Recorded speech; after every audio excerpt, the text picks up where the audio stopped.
بسم اللہ الرحمن الرحیم۔ اللہ کے نام سے شروع کرتا ہوں جو بڑا مہربان نہایت رحم والا ہے۔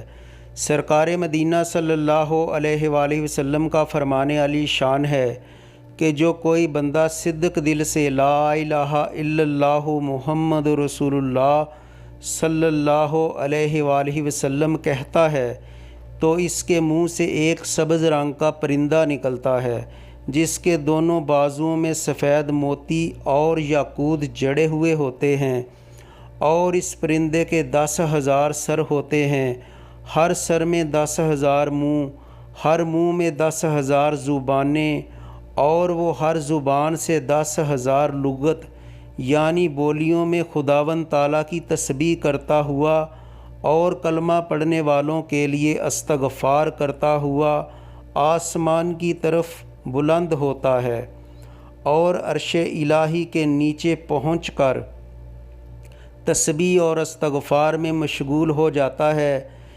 اس پرندے کو اللہ تعالیٰ حکم فرماتا ہے کہ جنت میں داخل ہو جا۔ وہ عرض کرتا ہے کہ یا اللہ عز و جل شانہ، میں جنت کی طرف اس وقت تک نہ جاؤں گا جب تک تو اس شخص کو نہ بخش دے گا جس کے منہ سے میں نکلا ہوں۔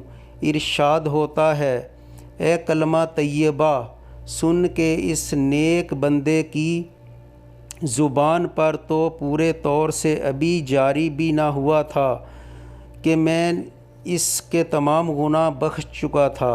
پھر اس پرندے کو 70,000 زبانیں عطا کی جاتی ہیں اور وہ ہر زبان سے اس کلمہ پڑھنے والے کے لیے دعائے مغفرت کرتا ہے۔ جب قیامت کا دن آئے گا تو یہ پرندہ اس نیک بندے کا ہاتھ پکڑ کر اپنے ساتھ اس کو جنت میں لے جائے گا۔ سبحان اللہ۔ ویڈیو اچھی لگی تو اسے لائک اور شیئر ضرور کریں۔ اپنا بہت سا خیال رکھیں اور ہمیں اپنی نیک دعاؤں میں یاد رکھیں۔ چینل کو سبسکرائب کریں۔ اللہ حافظ۔